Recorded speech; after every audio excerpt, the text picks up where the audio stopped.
are on camera. Today is the 20th of June, 2019, and my name is John Lilly.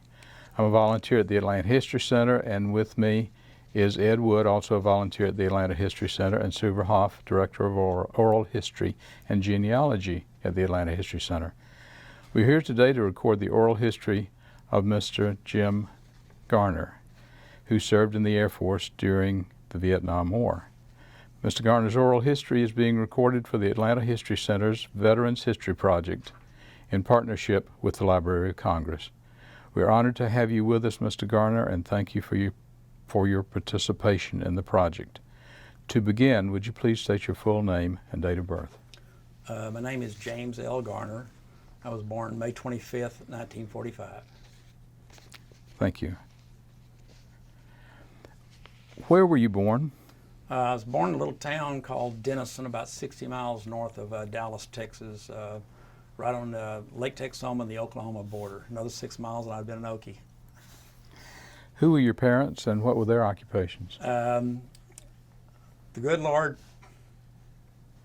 picked really good ones. My father's name was Clark L. Garner. Mm-hmm. My mother's Nita Marilyn Garner. They were high school sweethearts. They'd met when my mother moved up to Denison to help her sister raise her children. It's kind of out of character for them, but 2 weeks before they graduated from college, they decided to elope. And there's a huge Baptist church in Dallas that they contacted the pastor there and arranged, I'm assuming it was on a weekend, like a Saturday. And so they drove down there, and my mother's brother, Uncle June, came up from Waxahachie as the witness. And they came home. Daddy dropped Mother off at her house. He went to his house. They didn't say a word until after they graduated. And I think the reason they did that is they just wanted to get married. They didn't want to go through the hassle of a wedding and all the other stuff. And besides that, to tell you the truth, my maternal grandmother and my father's sisters would have probably tried to have taken control of it anyway. So after school graduation, they admitted to it, and I don't think my maternal grandmother ever forgave my mother, but she wasn't a happy soul anyway. But they were wonderful parents, gave me excellent guidance. I'm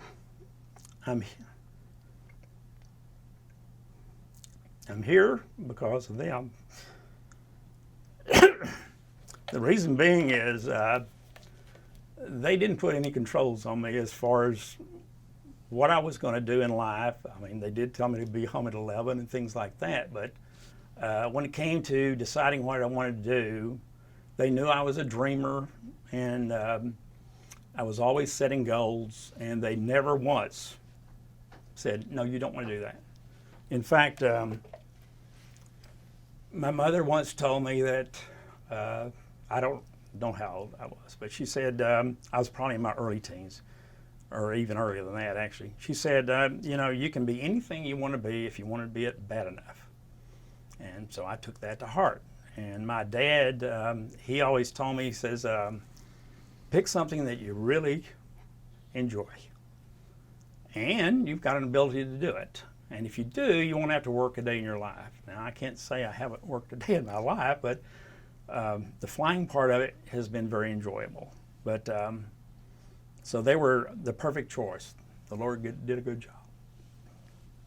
What were their occupations when you were growing up? My dad, well, when they got married, he was actually helping them build Lake Texoma there. You know, it was built actually during the time of World War II. My dad and some of my uncles helped build it, but then Daddy got drafted. Mother wasn't happy about that because Daddy had a really nice job working on the dam that paid pretty good money. You know how those jobs are. So he went into the Army during World War II, but luckily he never had to go overseas. At one point he was in line for processing. This major he had worked for at one time came walking by just perchance. And he says, Clark, where are you going? And he says, well, they're processing me to go to Europe. He says, no, they're not. He says, I need a rifle range instructor in El Paso. Come with me. So he never left the States during the war. He served in El Paso and Salt Lake City are the only two places I remember. After that, he went to work with my granddad, who was like a second dad to me. He was a carpenter, cabinet builder, and they built houses. So my dad helped him for a little bit there. In fact, when I was born, we actually lived in a little apartment, a little one-room apartment out behind my granddad's. And by the time I was 1, they built another house on the opposite end of the street. It was on a corner. My dad always liked living on a corner a lot.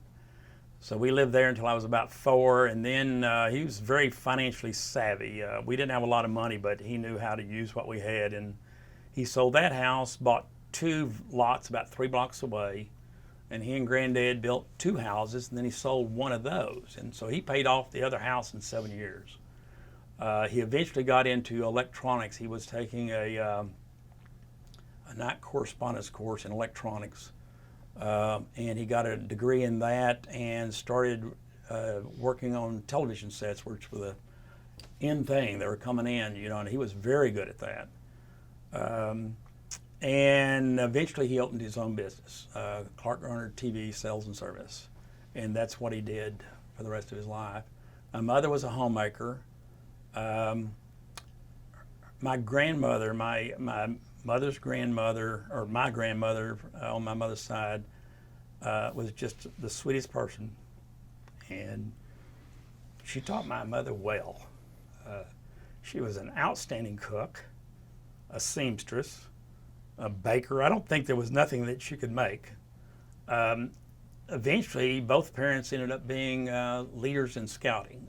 Mother ended up being my Cub Scout den mother, and she didn't cut me any slack.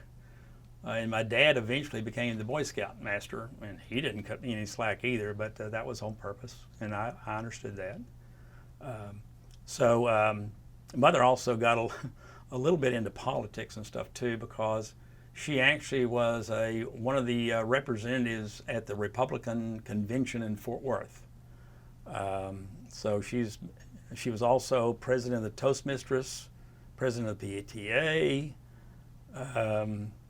about everything you can think of she was involved in. So, you know, she didn't sit around the house just cooking and cleaning. She was very involved in everything, and Daddy got involved in everything that he could and run the business at the same time, which kind of limited him. So I spent a lot of time with my granddad. We'd go up on Lake Texoma fishing quite often, and I enjoyed that.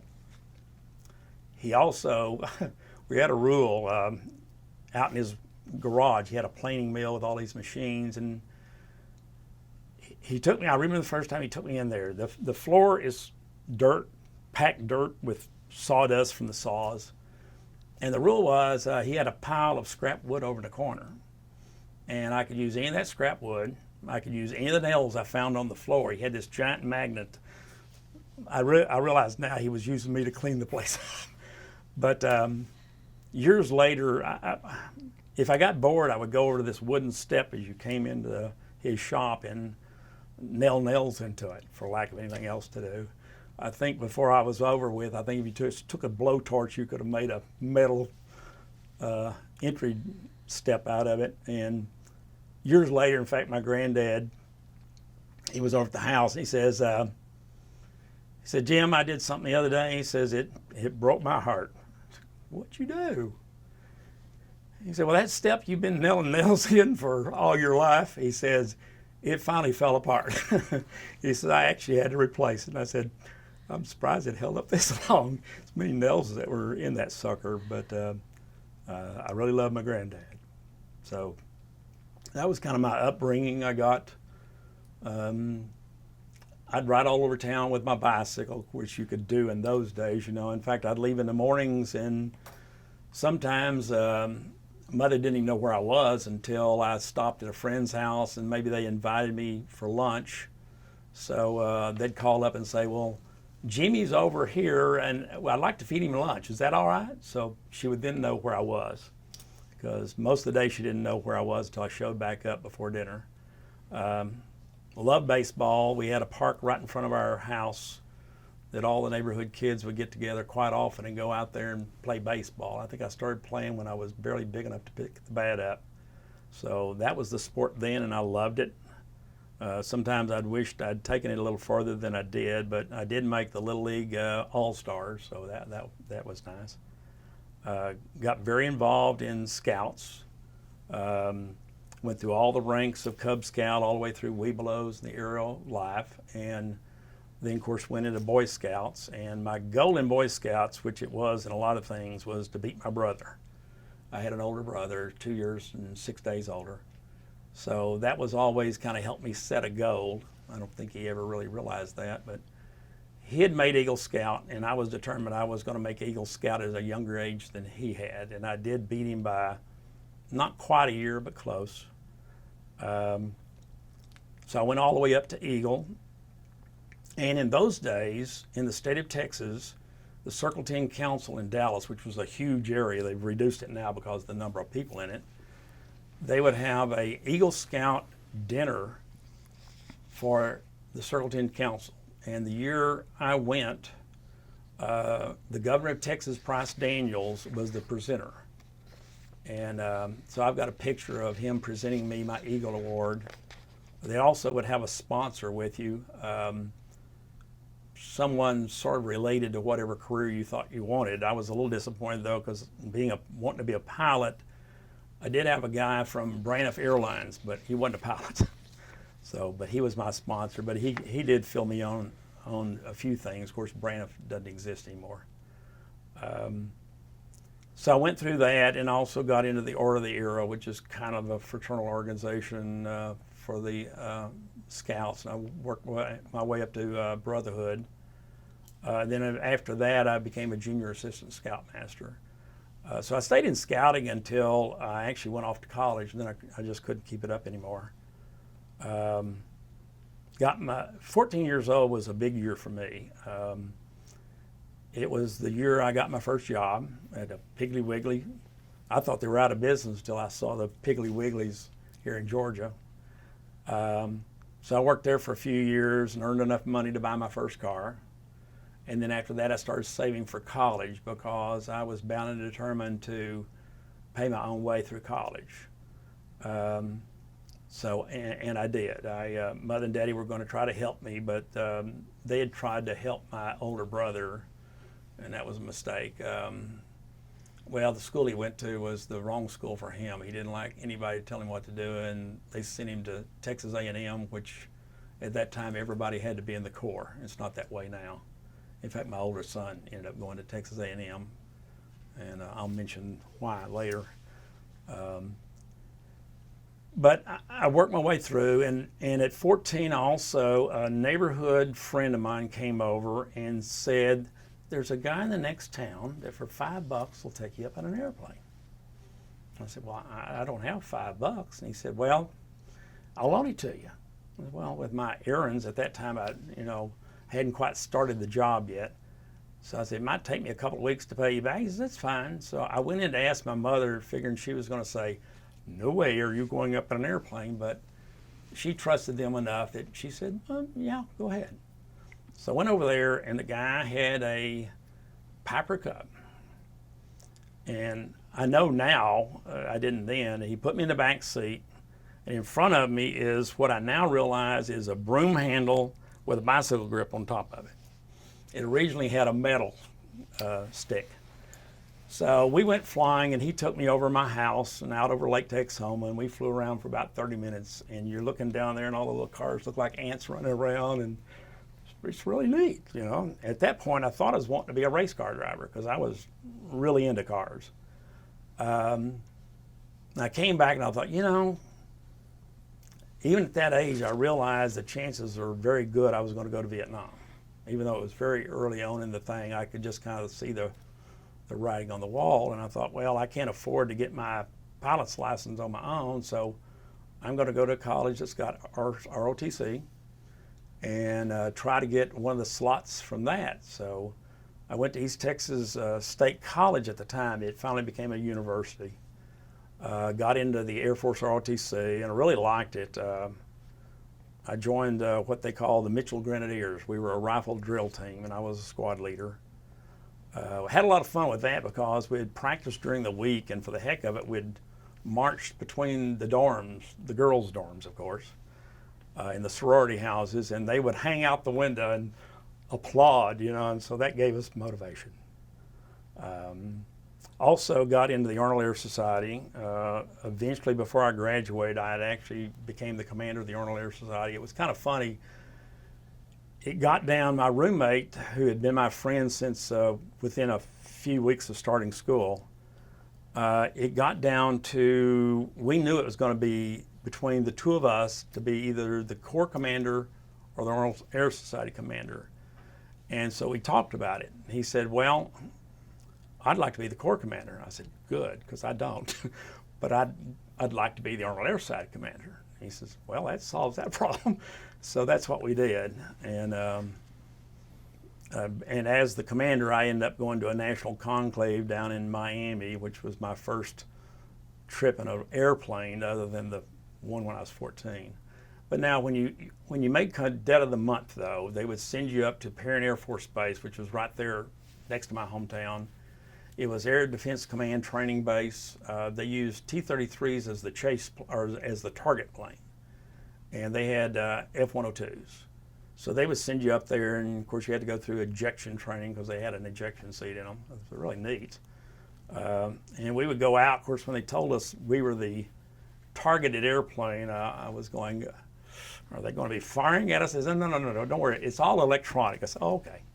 Because you go out there and the pilot would say, look back to your left, or I think he went ahead figuring I knew what he was talking about. He said, look to your 8 o'clock, and you'd see the 102 coming right at you because he put out a little bit of smoke contrails. So that was neat. I got Cadet of the Month a few times, so it was always neat to go up and ride in a jet, And when it got to my senior year, actually I was on the 4.5-year program and 2 summer schools, but I did make it through.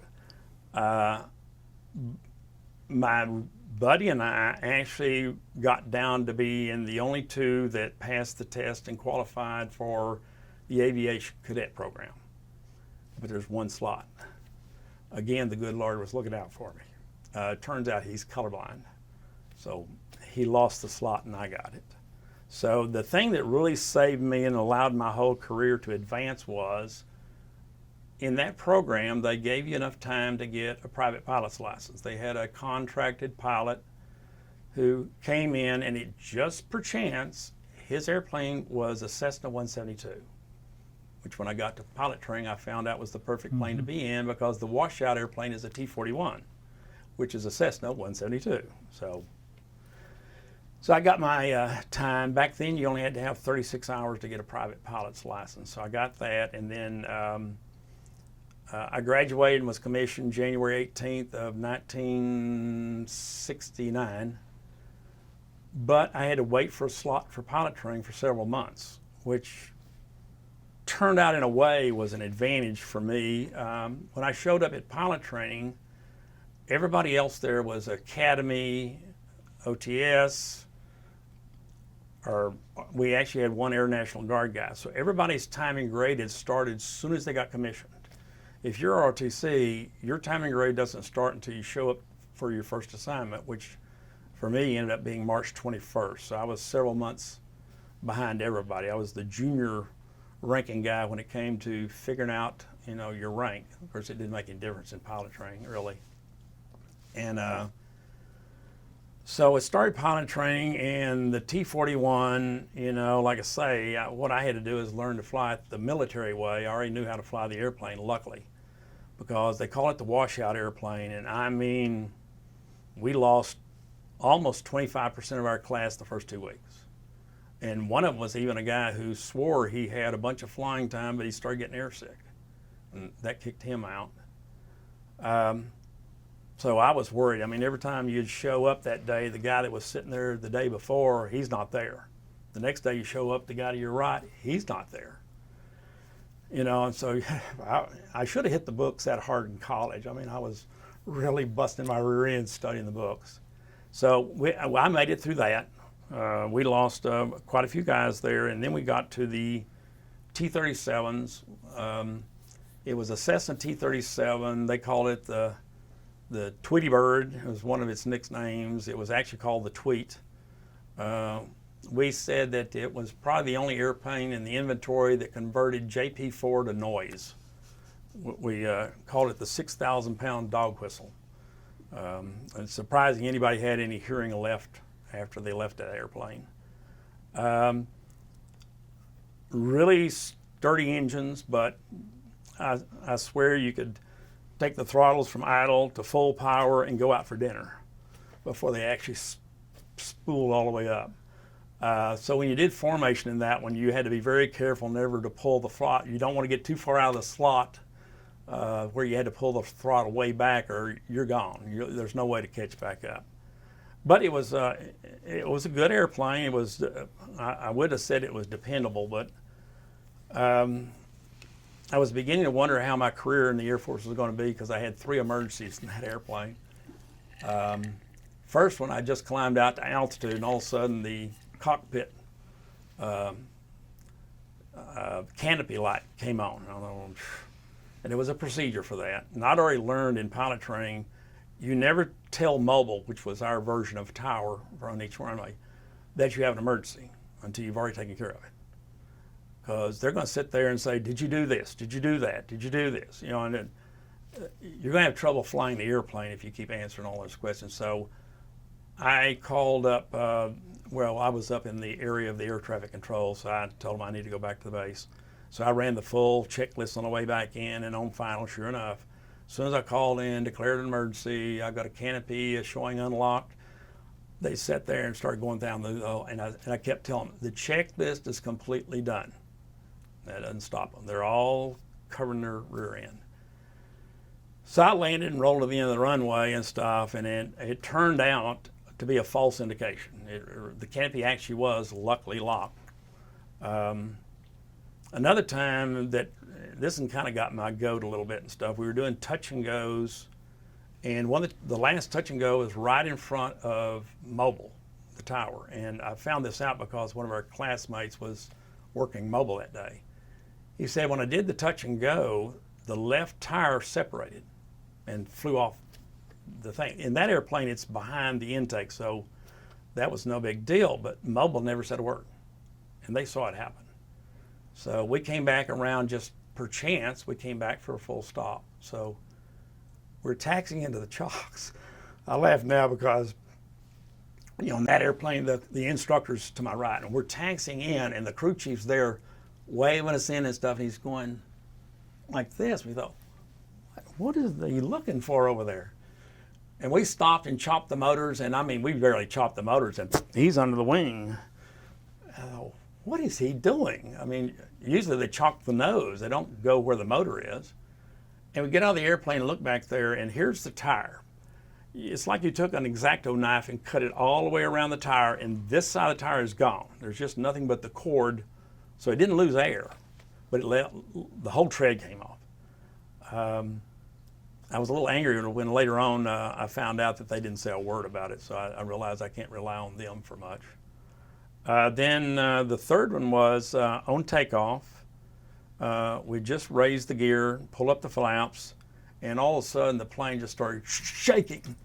I mean, just violently shaking. And I looked down, and the left engine, the gauges are all over the place. And I started pulling the throttle back, and I got to about 86% and smooth as silk. You know, so we declared an emergency, came back around and landed, and taxied in the chocks, got out and looked at it. What had happened is the T-37 had a generator. It's right in the bullet part of the nose of the motor. And it's got a metal cover over it with a big heavy bolt right in the middle of it. The bolt had come out and went clean through the motor. And even after that, the thing was still run at 86% smooth as silk. So it was tough. It wasn't a very fast airplane or anything like that, but it serves its needs. So made it through that, got into the T-38. Fantastic airplane. It was called the Little White Rocket, and there was a reason for that. We used to joke it actually had rocket engines in it with afterburners. It held there was a major Daniel in Edwards Air Force Base that I think it was about a year or so after that plane was built. They decided to try it for a world climb record.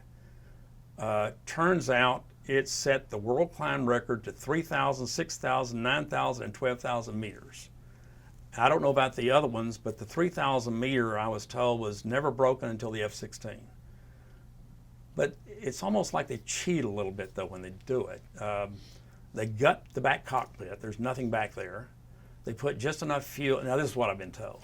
They put just enough fuel in it to get to the, in this case, 10,000 feet and back to the runway. But to do that, you have to have the burners going. Well, the brakes will not hold the airplane with the motors at full, what we call military power, and burners. It'll hold it at military. So what they do is they chain the main gear to the runway with a little weak link. And with the brakes and the chain, it's enough to keep the plane from moving. And so then they would run it all the way up to military top power, check the motors, put it all the way into full burner, and then when the burners were full open, they would release the brakes. And it is like a rocket launch. You'll go down a runway and you just rotate straight up. And its record was a little over 35 seconds from the time they released the brakes to 3,000 meters, which is just short of 10,000 feet. And luckily on a cross country, I wanted to show my parents the airplane. So it wasn't that far from Big Spring, Texas to Denison, Texas, but the instructor agreed, and he said, well, we'll just go up there and shoot some instrument approaches. We'll go out past it and come back and, you know, get your hours that way, because there was a minimum number of hours you had to get on the cross country. So I landed, and my parents were there. So we got a good visit, went into the Flatline snack bar and sat down, and they met my instructor. And the timing couldn't have been more perfect. We're leaving right at sunset.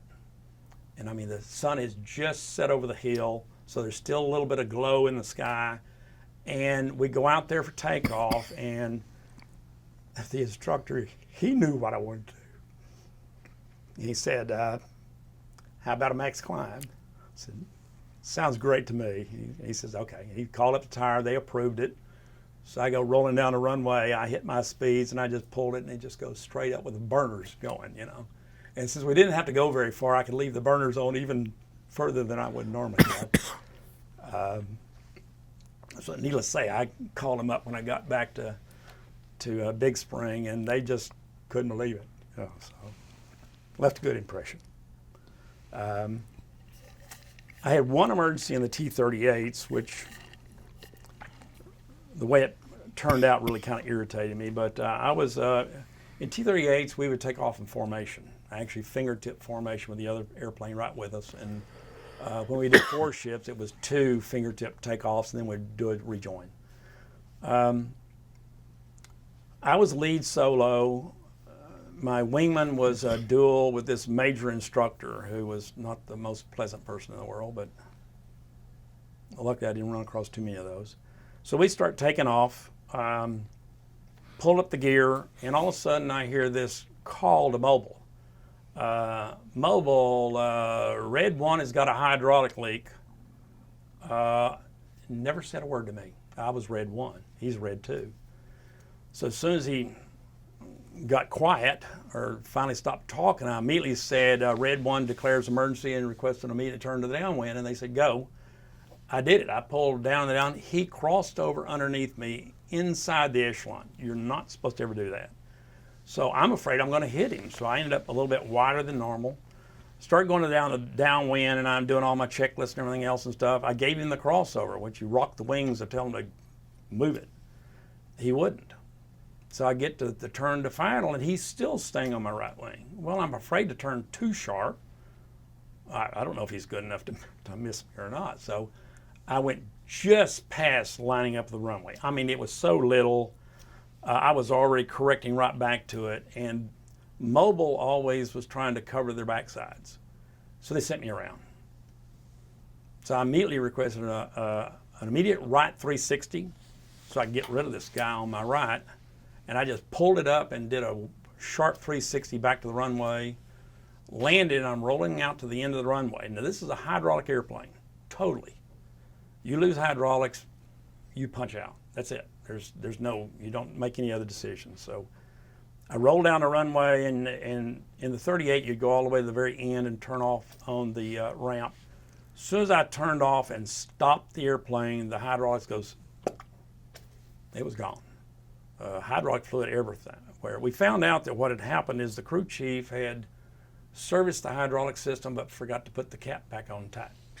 So I didn't have it. Well, I did have a leak too, but it was not a mechanical leak, it was a physical leak. And I was ticked. But my instructor stopped me before I shot my mouth off to that major and said, "Don't worry about it. It won't count against you at all." I said, "Yeah, but it really just, you know, it just made me mad." So anyway, I survived that and stuff. I've also got a picture in my book I'll show y'all later. We did one other cross country, and it was to Nellis in Vegas. And we got permission to go right across the Grand Canyon.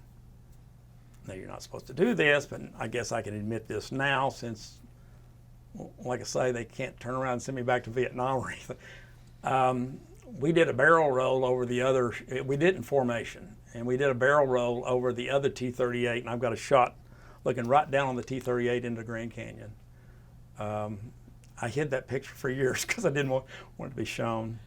And there was only one other thing I did there. The service ceiling in the T-38 was supposed to be 50,000 feet.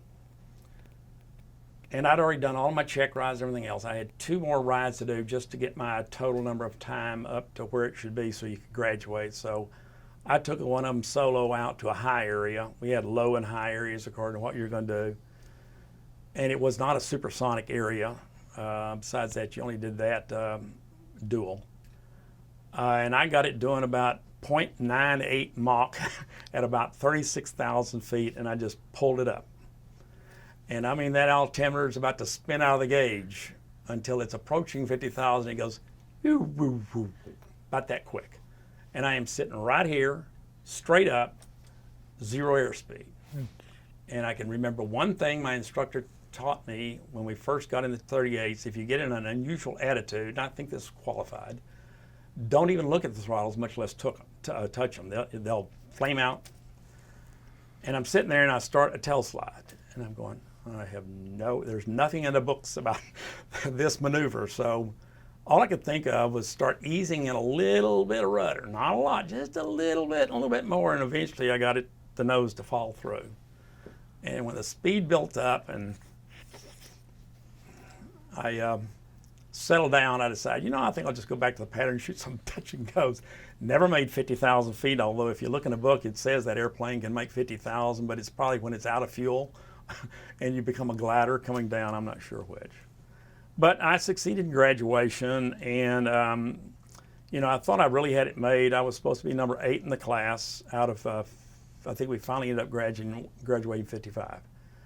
And if you were in the top 14 and you wanted one, usually back then you could get an F4. And being an old hot rodder, I mean, that's what I'm after. You got a hot car, you want a hot airplane. And they pulled an experiment on us that I've never heard of it occurring before or after. They sent us a block of airplanes but said, this is not what you're really going to get. This is like a feeler. We're kind of seeing what you guys are looking for. Well, they sent us 14 F4s, but they were backseat. And we should have taken those because we found out later on, shortly after that, they replaced the backseat pilots with EWOs, which is Electronic Warfare Officer Navigator, see. I don't know how long it took for the transition to occur, but anyway, nobody put it down, and I think they got it back and looked at the sheet and they said, well, this must not be a fighter class. Nobody picked the L4. So we get a real block of airplanes, not a single fighter on it. There's an A-1E left over from World War II they were using as attack aircraft, and one A-37, which was basically, as I understand it, it's a T-37 with the T-38 motors in it and guns, and it could carry a lot of bombs. In fact, one of our classmates had gotten that one, but he was like number 3, I think. Number 1, believe it or not, took the A-1E. When it got to me, the only way is to go to Vietnam. And in fact, the other day I was thinking about why did I really feel compelled to go to Vietnam? There was a lot of planes I could have picked. T-41, I could have stayed as an instructor. There's a lot of various airplanes, but I just felt compelled to go there. And I realized the other day, I guess I've always been a Boy Scout, on my honor to do my best to God and country. So I guess that's what I did. Originally I was going to pick an OV-10 because it had guns. It was a twin-engine turboprop, but it's still a forward air controller position. And that means every day I go up, I'm going to be guiding in the fighters that I wanted to be. And I thought, you know, if I can't get the fighters, forget it. You know, and I thought, well, there's only one thing left really, and that's 130s. And we had A model, B model, and E model, and I just, by accident, picked the E. It's the newest airplane. You know, why would you want to pick the old one? So I picked the E model. Turns out the good Lord was looking at me again because it was the best of the three, because we were based out of Taiwan. And that's a lovely place to be, even though I'm only there part of the time. So I went off to 130 school. Well, first they made us all go to survival school, the whole class. I think they were afraid to break us up for fear somebody might not show up. And so we go up there, and it basically simulates a prisoner of war camp. And it's pretty realistic. I mean, realistic enough, I wouldn't want to be there. And then they take you out and you do an escape evasion thing for like about 3 days. The one thing we hated, though, we were always the last ones in camp because one of the guys with us was a B-52 navigator who I think he thought if he flunked out, he would not be sent to Vietnam or to Southeast Asia. And every day he would quit. Couldn't go any further. We'd have to sit there and wait for somebody to come pick him up. And the first time he did, we thought, well, at least now we're done with him, we can press on. Nope, he was in camp that night. Evidently they needed him bad over there, and he was going to get it through that course no matter what. So every day we had to deal with that until we finally got to the last day. And what they do is you're camped out, you're just starting to break camp, and the enemy comes in to try to capture you, and your job is to escape and evade the enemy. And you're up in Washington. It was the time of the year where they didn't give us snowshoes because the snow was starting to melt. Yeah, it was melting all right from the bottom. So about every few steps you go all the way up to your knee in snow. But we ran out there and you get in the woods and you're supposed to avoid getting captured. And as we're getting near where the bus is supposed to be to pick us up, there's this clearing. Well, you know, you don't go across the clearing when you're trying to not be captured. So I was a smoker back then and stuff, and I sat there, and I shouldn't have because they probably could have seen the smoke if I didn't watch it. And I sat there and just watched some of these guys, and they would get about halfway across. So I was going to see if I could do it. They got about halfway across the clearing, got nailed. They were taken all the way back to the beginning again. So I thought, well, that's not going to work. So I went all the way around the clearing and came out the other side, and the buses were sitting there waiting for us. After that, we came home, and then we split up and went to our different schools or whatever aircraft we got. And I ended up going to Nashville, where the 130s training was. It was Seward Air Force Base at the time. Now it's a county airport.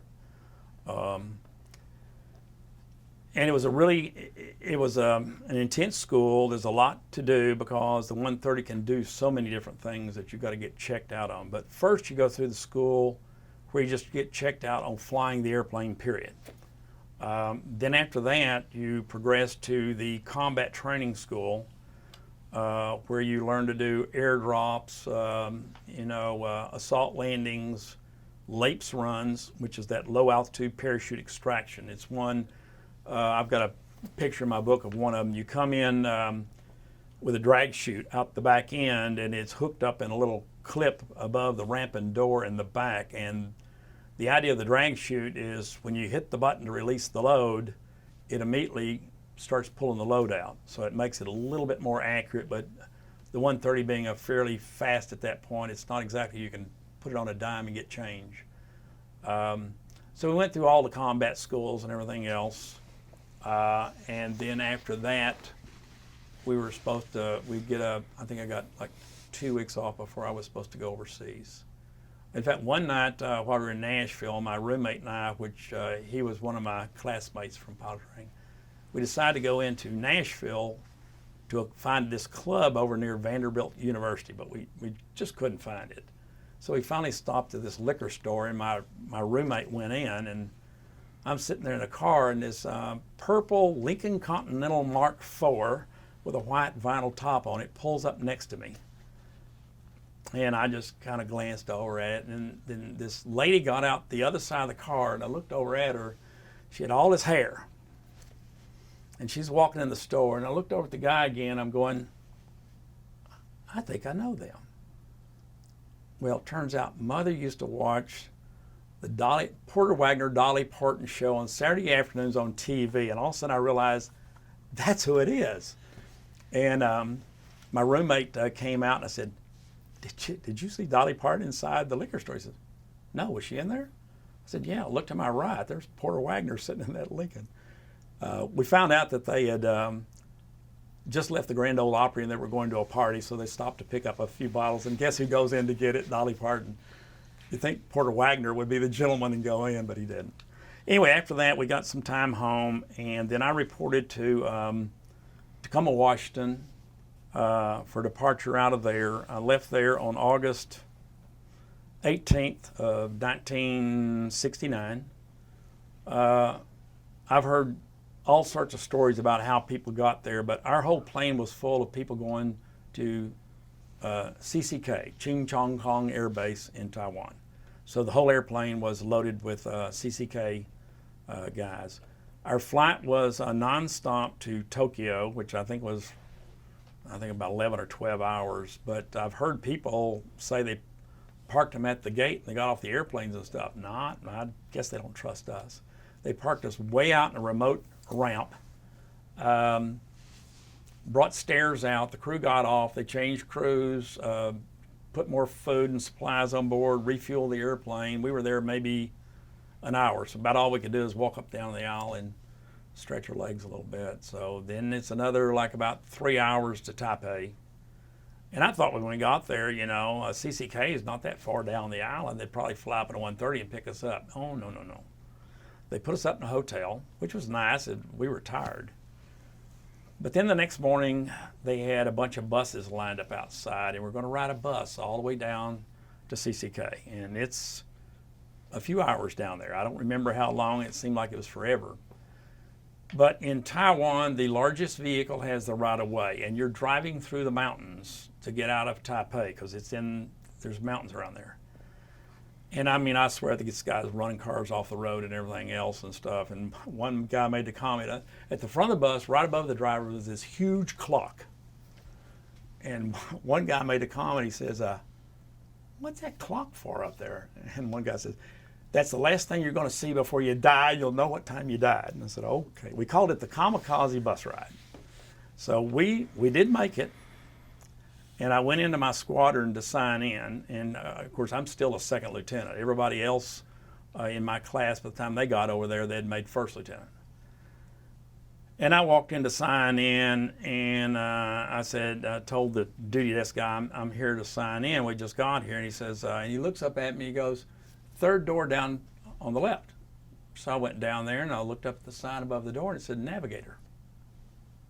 He must have misunderstood, so I turned around and walked back down there, and I said, you sent me down to the navigator's room. I said, I'm a pilot.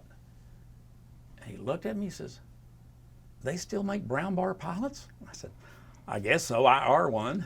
He said, oh, well, yours is the third door in the other direction. So I went down there and signed in, and I don't think they knew what to do with me at first since I was still a second lieutenant, and they kept putting me on night desk duty officer, which was starting to really tick me off because, they spent a lot of money to train me as a pilot, and anybody could sit on the desk and hand out the folders to the crews as they showed up. And after a few of those, I think my Irish temper kicked in. Nothing worse than being a Texas Irishman. The operations officer came in, and I walked into his office, and I let him know how unhappy I was pulling desk duty when I should be getting checked out in country in Vietnam. So I downloaded on him a little bit. Luckily, I didn't get into trouble, and I left. And the sergeant that was with me on the duty desk, he told me later on what happened. Turns out the squadron commander was in the hallway, and he overheard the conversation. So he came in, according to the sergeant, and read that major a riot act of why I hadn't been checked out in country by now. And I get back to my room, and I'm going to go to bed, and somebody says, there's a phone call for you. So I went down there and answered the phone. It said, pack your bags, you're going in country tomorrow morning. So I guess it worked. So the next day I was going to do my first, we called them shuttles. We would go to Vietnam for 3 weeks at a time. And we would do 3 of those shuttles, and then after 3, we usually got a shuttle to Thailand. And in between those, we would do out and backs to like Japan, Okinawa, Philippines, Korea, Guam, anywhere in the Western Pacific. We were kind of responsible for all of that area. And I remember the flight to this day going in there. I see the coastline of Vietnam coming up, and all of a sudden it hits me. I think the Viet Cong, a lot of times we would just call them Charlie. It could be regular North Vietnamese troops. It could be a little bit of everybody. It all of a sudden hit me that I'm actually now going into a war zone, And this thought of Charlie's behind every tree with a sniper rifle, and I'm in his sights. So that was my first impression as I went across the coastline, and we were going into Cam Ranh Bay is where we operated out of when I first got there. We later changed to Tan Son Nhut in Saigon. But we get in there, and we get all checked in and briefed, and we were checked out on M16s. They issued us 38 revolvers, 36 rounds of ammunition, 6 of them are tracers. I think that's enough to shoot yourself in the foot, fire off a tracer, and tell them to come get you. I'm not sure what you're supposed to do with it at first. Of course, we couldn't carry them to our BOQs. We had to rely on the Army to protect us there. I guess they figured we might get liquored up and shoot the place up for all I know. And when we got there, the Air Force actually expected us to fly in the Nomex flat suits. That's like going into a sauna in a plastic bag, So we found out that right down the road was an Army processing center where they processed the troops coming in and out. Went down there, and it looked like a clothing store. They got all these shelves full of tropical fatigues. And the guy said, just go in there and pick out whatever you want. Some of them were new, some of them were used. So we went in there and picked them out, and then went and had our rank put on them. All the rank had to be in black, like Charlie couldn't see black. And I got some olive drab T-shirts to go underneath. And when I first got there, I was flying in the flat suits, but I discovered very quickly that that was not the way to go out for 12 hours in the high humidity and everything else. So eventually I started wearing the tropical fatigues. I would go to the airplane, I would take off what we called the blouse, throw it up on the bunk, and all day long I would wear just the olive drab T-shirt, pants. That way when we got on the ground in some of these bases, Charlie didn't know who I was. He didn't know if I was an officer, an NCO, an airman, or in the Army. I looked just like anybody. And when I first got there, I did wear the 38 on my hip, like I thought it was out west or something in the Western. But it was very quick for me to realize that it was a waste of time. I mean, if we got attacked, the Army was going to take good care of us. In fact, they would grab you, toss you in the first foxhole they had, throw you a flak jacket, a helmet, and an M16, and then they'd surround you like it was a wagon train. So if you died, it was because you were the last one left. That's how it was going to happen. So what I started doing is the seats in the 130 had armor plating. We didn't wear flak vest. So the bottom of the seat, the floor, the right-hand side for me as a co-pilot towards the window was armor plating. So there was rumors that there were some people that had tried to hijack a 130 to the north. I thought, well, my gun is probably a lot more valuable in the airplane, and I strapped it to the side of my seat where nobody could see it.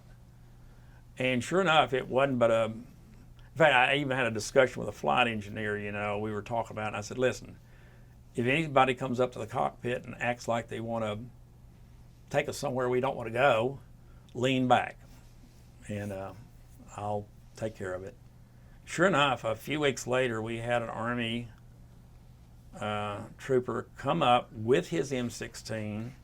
It had a clip in it, and that's a no-no. And he was acting strange. I'm not sure how else to describe it.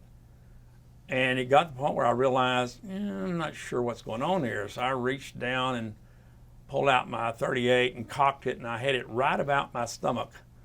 I looked to my left, the flight engineer was already leaned all the way back, so he had gotten the same signal I did.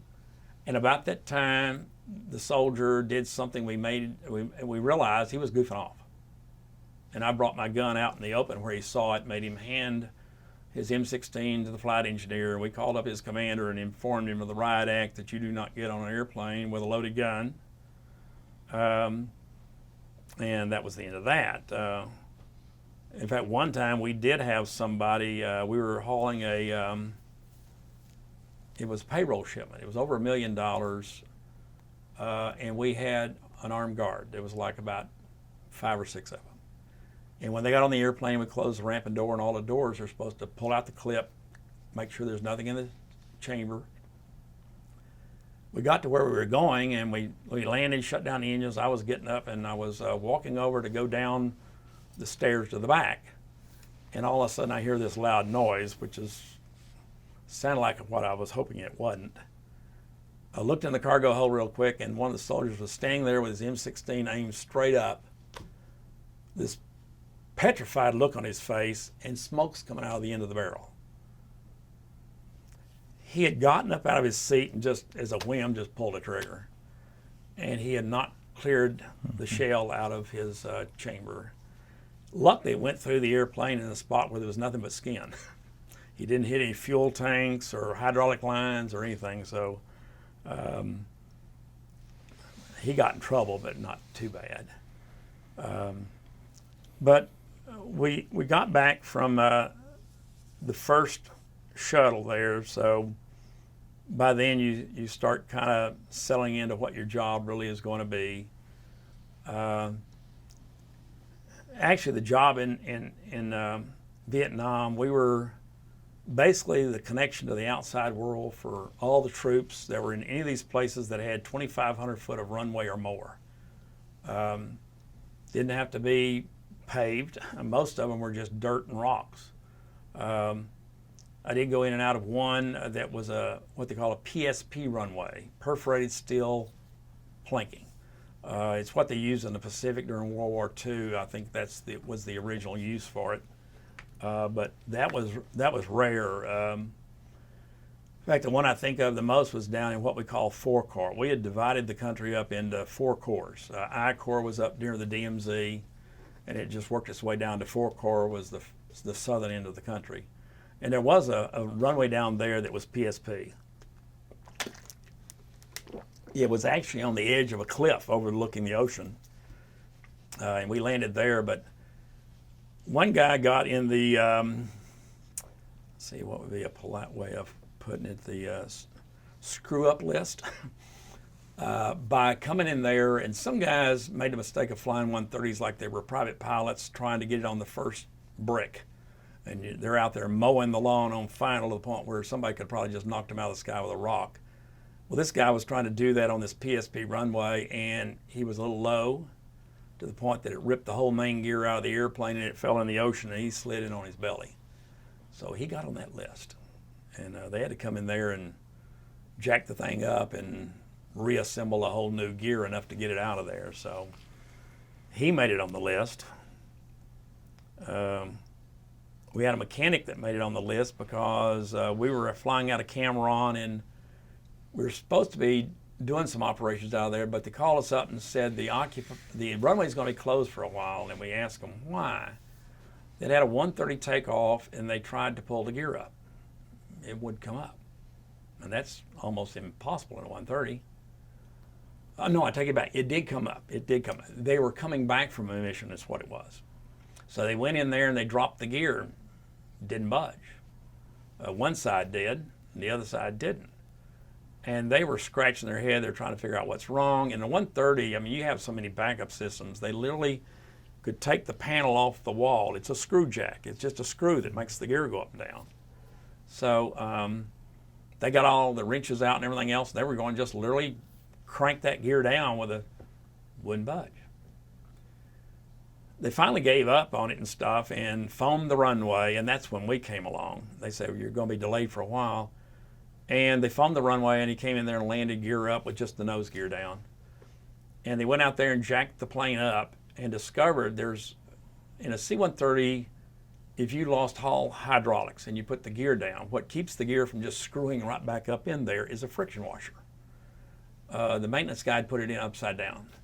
So it locked it up, not down. So that took care of that one.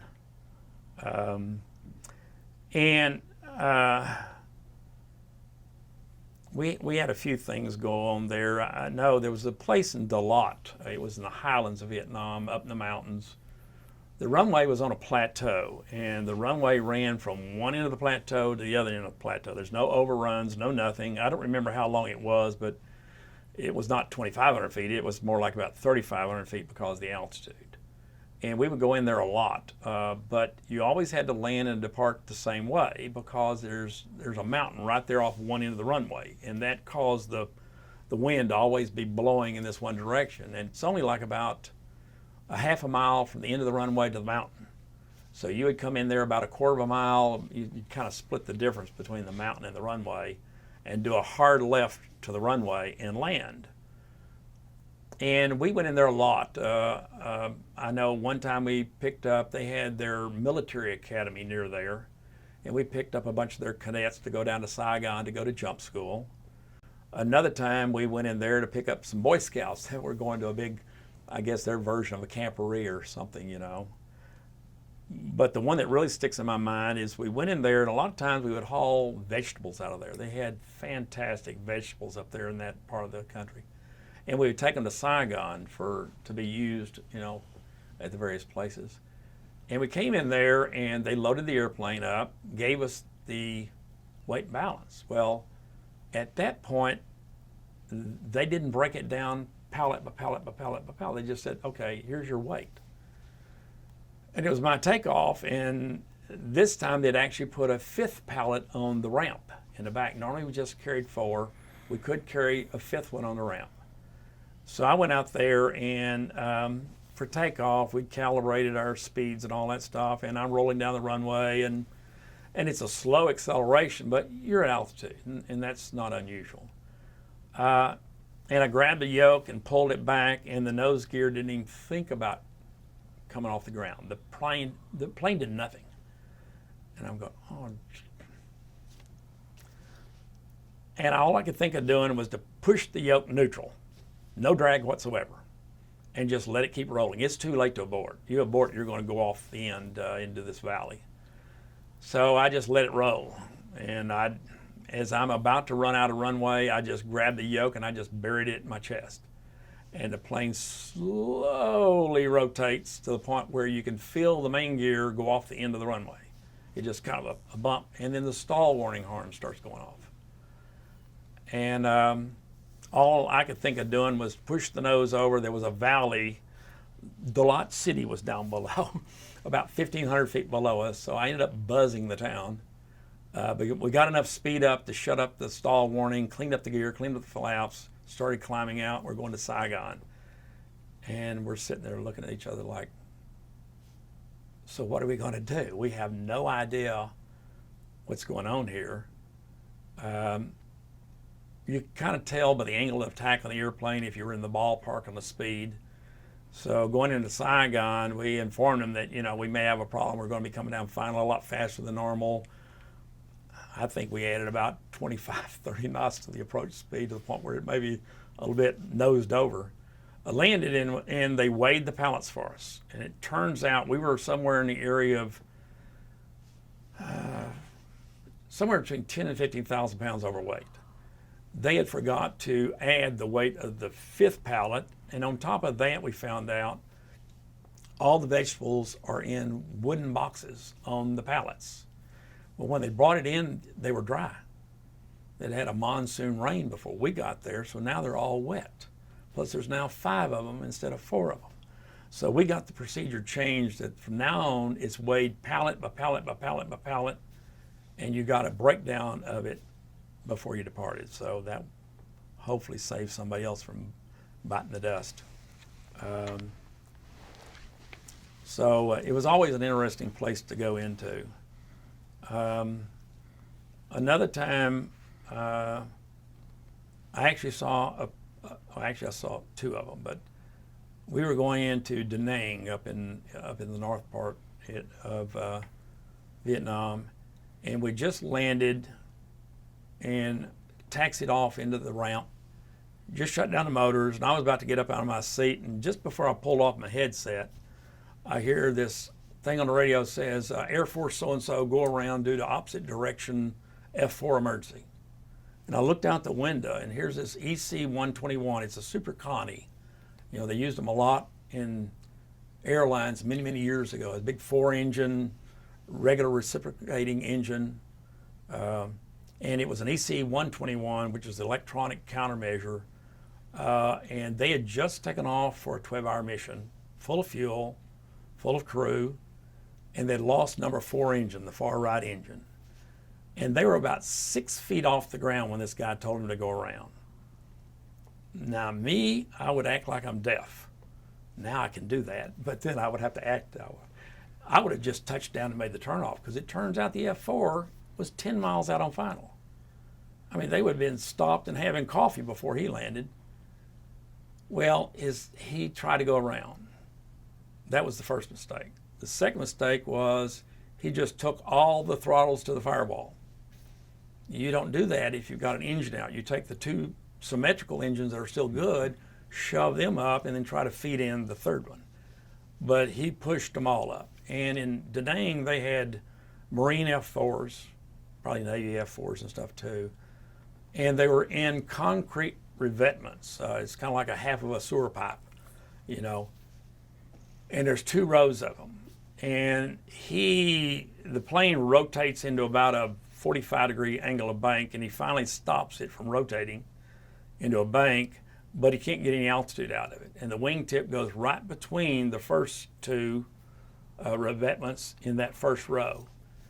It didn't miss the ones on the second row. And you're sitting there watching this, and it's like the old thing of watching it in slow motion. The wing, it was like taking a piece of paper and just ripping it. The wing hung up on the revetment and just ripped it. And the fuel comes flying out, and it just immediately ignites. And the plane does a cartwheel out of our view. And all we saw was this huge fireball.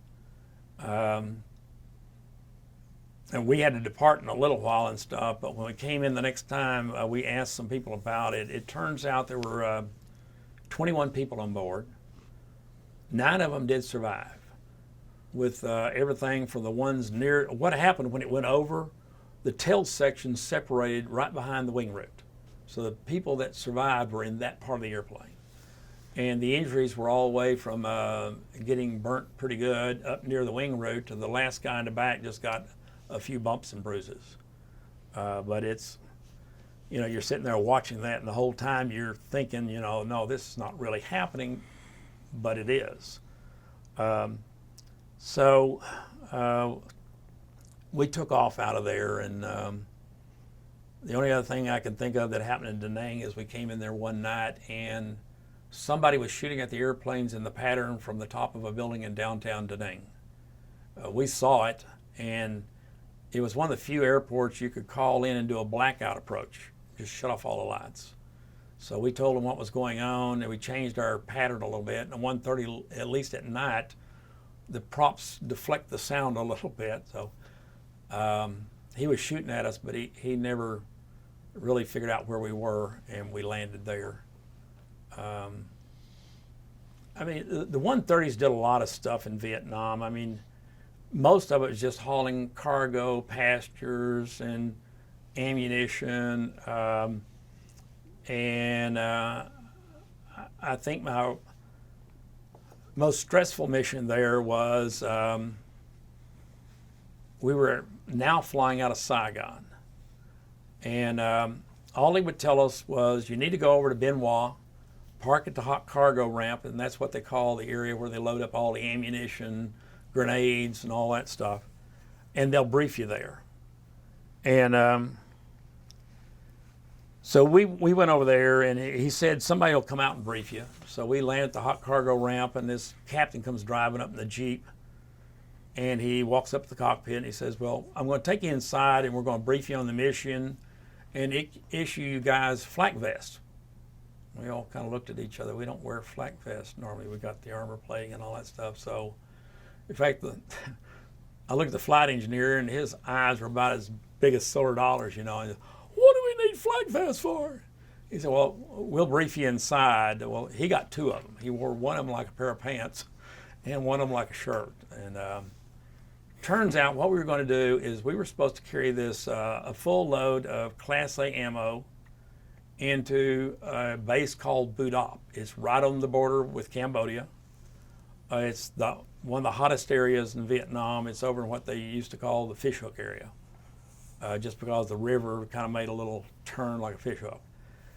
And the other thing was we had to have fighter and forward air control overhead to go in. That was another sign that this was not going to be a normal day. So we got back out the airplane, and it's loaded up. And we're sitting there going, you know, I bet you Charlie's got this spot perfectly zeroed out with his mortar. So why don't we just go ahead and start taxiing? We had to go to the other end of the runway anyway to take off. So we slowly taxied down, and about halfway down, we hear this loud, I don't know if we'd call it an explosion, but that turns out that's what it was. Later that day, we found out that sure enough, a mortar hit dead center where we'd been parked. You know, so it was a good decision that we decided to leave early. We got down there to the end of the runway, and the last fighter for us was taking off. We figured there's no way we're going to catch him, so we might as well just go ahead and take off. So we go ahead and take off and start flying towards Bù Đắp. About halfway there, we start hearing all this chatter on the radio. We always monitored, we called it the emergency frequency, although we usually referred to it as Army Common because they seem to use that frequency as if it was a normal communications frequency. So about halfway there, we're hearing this guy in this chopper talking about drawing fire from across the river. He's calling in airstrikes and all of this stuff, and then you hear bullets ricocheting off his canopy, and he's talking on the radio like he's talking to his girlfriend. Just laid back as he could be, you know, you'd thought he was playing a video game or something. And then all of a sudden he makes the comment that they've hit the engine, I'm going to try to make it to the other side of the river. So he was auto-rotating in, and you could hear it when he hit. He was still talking when it hit. You could hear their gunner firing back, and you could hear bullets hitting theirs, and we're looking at each other like, yeah, I really hope that's not where we're going. Turns out it was, because right after that they called us up and said, we're not ready for you yet, you need to go into a holding pattern. So we started circling. So we circled for about 30 minutes. And they finally called us up and said, okay, you can come on in. We had to come in and go across the river that separated Vietnam and Cambodia to make a turn onto the runway. Luckily, nobody shot at us at that point. I guess they'd already suppressed them enough at that point that we were good. So we rolled out on the runway, and the ramp for us was on the far end of the runway. And there's two Cobra choppers, which is gunship choppers, sitting there with the motors running. Normally when you go into one of these Army bases or something, everybody's walking around doing their normal thing. Some guys may have a flak jacket on or maybe a helmet or something, but usually they're kind of laid back, not this day. We landed in there, and every single person had on a flak jacket and a helmet and an M16, and they were ready. And we taxied in on the ramp, and it's a small ramp, so we shut down 1 and 4. Sometimes we do that, and sometimes we leave them all 4 running, but this one was pretty tight, especially with 2 Cobras sitting there. Well, we lowered the ramp door, we rolled out the first pallet onto the ground, and we're taxiing out underneath it, when all of a sudden we looked at the far end of the runway, and here come the mortars. And I'm surprised they didn't have the ramp already zeroed in, but maybe this is a new guy. He was walking them in on us, trying to find us, you know. And so we told the flying engineer, you can do what we call a combat offload, where you just release all the locks on all the pallets, push the motors up, let go of the brakes, and out the back they go.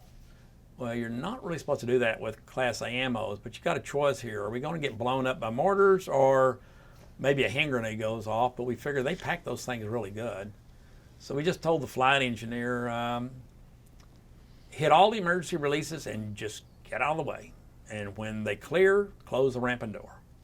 And we took the center motors that we had left running all the way up to the firewall, hit the starters on 1 and 4, which you never do that. You usually start a motor at a time. The Cobras have already left, so we got free use of the ramp. Released the brakes and let all the cargo go out the back. Nothing blew up, so that was the good part.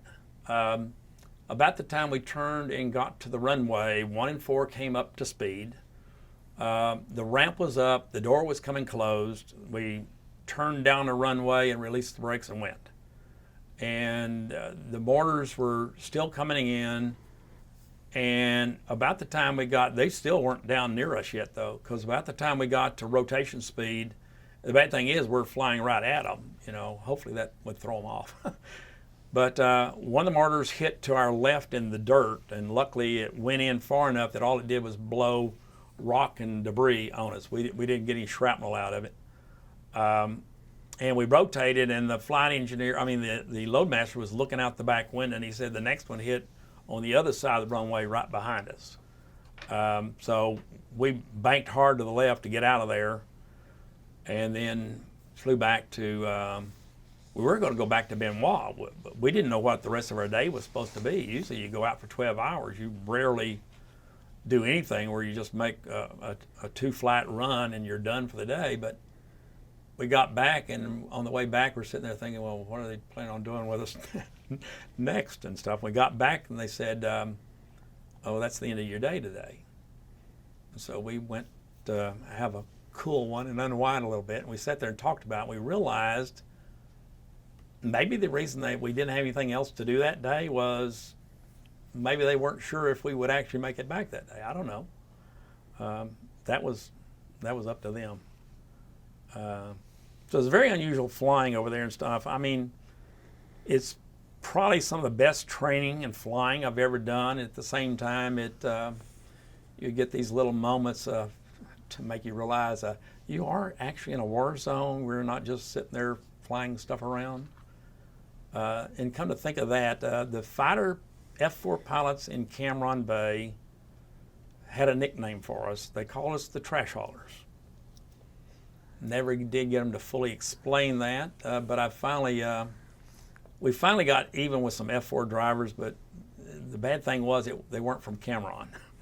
They were from Fan Ring. We went into Fan Ring one day to pick up some stuff to take it to Saigon, and 2 F-4 drivers came up the cockpit. And they wanted to stand up and watch the takeoff like this was the subway or something, you know. And I was a co-pilot still then, and I looked over at the aircraft commander, because you really can't see him the way the cockpit is. The back of his seat is right there when they come up. They can talk to me or the flight engineer, so they were talking to me. And I looked over at the aircraft commander, and he winks at me because it's my takeoff. I said, well, yeah, sure. I said, one of you can just hold on to the seat there behind the aircraft commander, and the other guy can hold on to the flight engineer's seat, you know. So, I mean, we got 12,000 plus runway. I could do touch and goes half the day on that. So I went out there and I eased the power in just as gentle as I could and just kind of got going down the runway and get to rotation speed, and I let it go just a little bit more and a little bit more. And then I finally just ease it up off the runway, suck up the gear, let the speed keep building. I'm approaching the end of the runway. I pull up the flaps. I get to the end of the runway and I pull real hard up and bank into a 60-degree bank into the downwind. course, the guy behind the aircraft commander, that's the lowest seat. He went straight to the floor. The guy behind the flight engineer, since that seat sits higher, he was able to stop himself before he completely hit the floor. And I rolled out on the downwind, and they get up and kind of dust themselves off a little bit. And they said, geez, I heard these planes perform good. I didn't know it was that good. And then one of them made the mistake of looking at the flight engineer and say, why do they call you guys trash haulers? He looked at that F-4 pilot right in the face and he goes, because we haul F-4 pilots around. He says, I know I've been head now. They went to the back and sat down. So I just wish they'd been out of Cam Ranh Bay, but they weren't. But I enjoyed my time in Taiwan. I tried to tour as much as I could when I was there. We weren't there a lot. We would usually get back from rotation and get, maybe a couple of days off. And then we'd start doing out and backs. So usually we had at least a week break between these shuttles. And on the shuttles to Thailand, it was kind of like an airline job, I find out now. We stayed in a hotel, to start with anyway. We stayed in a hotel in downtown Bangkok. We'd go out to Dong Long Airport, which is their international airport now. And, it's kind of like an airline job. They pick you up in a little van, take you out there and stuff, so it was kind of nice. Although I ended up having one of my closest calls there with a KC-135. There was not an air traffic control system like we're used to, and we're flying in and out of the clouds. We don't hear anybody on the radio, nothing's going on, and all of a sudden we pop out of one of these clouds and there's a KC-135 smack dab in front of us refueling a fighter. And we just had to shove the nose over and dive, and we went under him. I didn't expect anything like that in Thailand. I thought this was the easy part of the job. And then one day we were sitting at the airport waiting for our load, and the loadmaster and I were just sitting on the ramp and door, and I look up and here come these, it's a 4-ship of Thailand F-5s, which basically is a T-38, but the fighter version. I thought, I haven't seen a 4-ship landing in a long time, and we're sitting there and they pitch out and everything's looking good, and then I'm watching the lead aircraft. And now I know why they taught us the full aft stick stall in a T-38. A full aft stick stall in a T-38, when it stalls, you can have the stick all the way back in your lap, the nose is up, the wings are perfectly steady as if nothing's going on, but if you look at the vertical velocity meter, it's pegged out over 6,000 feet per minute going down. And now I know why. In other words, in the 38, you don't trust your seat of the pants, you fly on the gauges. Well, this guy he's the lead ship. He's halfway around the turn and he's starting to sink. And he's pulling the nose back and he's sinking. And what you do it's an overhead pattern, you normally would come down final and come to idle, pitch 6 degrees of bank, go into the downwind, roll out, throw out the gear, throw out the flaps, and about that time you're coming off what we call the perch. And you just 1,500 foot descending turn to final. Well, somewhere in that turn you're supposed to push the power back in. He didn't. And he didn't catch it. And it just kept sinking and sinking. And I made a comment to the loadmaster. I said, if this guy doesn't realize what's going on, he's fixing to bust his rear end. He didn't figure it out. He made the overrun, rolled the plane out, and pulled back more, which accelerated it even worse. He hit so hard in the asphalt overrun, he put a 3-inch dent in the asphalt, the tire blew, and when it did, the gear started folding. And when the right gear hit, since the first one took the big impact, it only put about 1.5 inch dent in the overrun, and it started folding. The problem is he's heading for the grass off the side of the runway. And about the time he hit the grass, the nose gear drops. And then you hear full power. And only for a moment. I mean, when the grass is going up over the top of your head, the clue is you're probably on the ground. And his next mistake was he puts in full left rudder and corrects back to the runway. And that's when I also realized why they kept telling us you do not do a gear up landing in a T-38. The bottom of the airplane is titanium magnesium. It's like flying a match. As soon as he hit that runway, there's a wall of fire behind him, probably about 50 feet long and 15 feet in the air or something like that. And the only thing that's really saving him is he's sliding across the runway right at a manned fire truck. And the canopy is coming up, and it's not even stopped. And you can see the guy exiting the cockpit. And it comes to a stop right in front of this fire truck. He's already down the road somewhere. And they just move the foam over and go, poof. In fact, I got a picture in my book of what it looked like after they foamed the thing and it was over. And in fact, an Air Force major came over there to talk to us. And he said, did you guys see what happened? I said, yeah, you don't want to convict somebody, So I said, well, yeah, I saw what happened. He said, but I don't know if I want to tell you or not. I don't want to get somebody in, He said, no. He says, I'm just the Air Force liaison officer with the Thai Air Force. And he said, we've been having some problems with some of the pilots. And he said, I just want to get your view of what happened. He says, I'm not involved with this at all, but I just want to see if what happened is what I think happened. And so I told him, and he said, yeah, that's what I thought. But luckily, he survived. Although they said that if he found out that he really is responsible, there wasn't a mechanical failure, which is kind of hard to say when you heard the power go full. He would, in Asia, you lose face. You'll be taken, your commission will be taken away, your wings will be taken away, you'll be put in a labor camp for about 10 years busting rocks. And so they take it very serious as if you did it on purpose. So, but Thailand was nice, but then they moved us down to Utapao with the B-52s and 135s because I guess somebody realized that was too good of a deal working out of Bangkok like we were airline pilots or something. So we didn't like it down there so much. The only thing that really was interesting down there is we came in from one of our 12-hour missions. We were walking into the officers club to have dinner, and I walked by this Air Force Blue Chevy El Camino. That's the one that looks like a car in the front but a truck in the back. And on the side, it had 427 flags on it. You don't normally see 427 El Caminos. And I looked inside, it had a 4-speed on the floor. I thought, well, somebody in the motor pool is having a lot of fun with their vehicle, And the next day, we're going out to depart, and we get down to the run-up pad, and Tower calls us and tells us to hold in the run-up pad. They won't tell us why. So we kind of swung the plane back where we could look back up the taxiway, and here comes a U-2.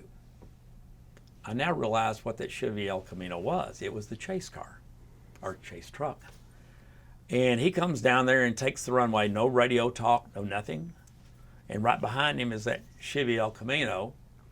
And so he takes off, and that guy gets his thrills because he starts going through the gears to go pick up the wingtip gears that fall off. They don't fly with the wingtip gears. And that's the reason for the fast car, because just so happened their mission is 12 hours, ours is 12 hours. And when we got back that day, we're on final and we're coming in for a landing, and I look off to the left, and here's that Chevy El Camino. And you're going, they're fixed to recover the U-2. So we land and let it roll out all the way to the end, which we normally don't do, and turned around and started taxiing back really, really slow. And sure enough, off the distance, you see the U-2 coming in. So we got down close enough to watch it. And the El Camino's sitting there, and as soon as the U-2 goes past him, he lays into the thing and starts going through the gears like he was at a drag strip. He's got one guy on each side in the back, and their job is he gets up alongside the airplane, and they jump out. Well, the U-2 is a glider. I mean, it can go really, really, really slow and still keep the wings up off the ground. And their job is to run out there and hook the gears on the wingtip before the wingtips come down. So you're not supposed to know where those are, but I know where all of them are. And so that was the main thing that I remember from that, because it was kind of a laid back in Thailand for the most time. We did other out and backs. We used to joke sometimes on our long flights in a 130 that was hours and hours of boredom, spiked by moments of sheer terror. And one day they decided to send us to Guam to pick up a 650-pound box of medical supplies. A 141 would have picked it up the next day, but our wing commander wanted to log another sortie. You know, he's trying to rack them up. So we go to Guam, and it's a few hours flight. We get there, and we pick up the box. We're putting in our flight plan, and we check the weather. It's going to be 0-0 in Taiwan when we get back. The whole area where we can get to. So we called up the command post and asked them. I said, "Is it possible for us to delay just a minimum 8-hour crew rest and get back? But then the weather's supposed to be good." And our wing commander, no, he wants his planes home every day. They said, "No, you got to come back." I said, "But it's going to be 0-0. You know, what are you going to do with it?" "Well, we'll find someplace for you." Well, just as we get past the point of what you'd call no return, you're past the halfway point. All of a sudden, the number 2 engine, you look down at the gauges and they're all doing weird things, and you look out there, they're not doing weird things, they're trying to catch up. The motors shut off because the prop fell to the feather position, which shuts it down. So now we're on 3 motors, we're full of fuel, and we had to drop all the way down to about 16,000 feet just to keep the speed going. And sure enough, we get to Taiwan, 0-0 the whole island. There's no place within the range of that airplane to go. And we kept talking to them. And finally we got down to about 30 minutes of fuel left. We'd already laid all the parachutes out the back. Our plan was, if they can't find a place for this plane, we're just going to put it in a slow descent into the South China Sea, and just before we get past the coast, we're going to exit, you know. And we called them up and you said, "You got 30 minutes before this plane flames out to find a place for this plane to land." And a couple of minutes later, they came back and said, "Taipei is minimums." Okay, define minimums. Well, it's minimums. So we had enough fuel to make one pass. And in Taipei, you do a go around, it's a 180 out of the mountains to go back out, because you can't go straight ahead. And we came in, and sure enough, it is 0-0. I mean, we're coming in there and we're approaching the first point of going around, and our book said airport environment is enough to continue. We could see the strobe lights barely in all the fog. Well, it's runway environment. So we continued. And just as we're approaching minimums, we can see the threshold. Can't see the runway, but we see the lights that we know are the threshold. So we continue.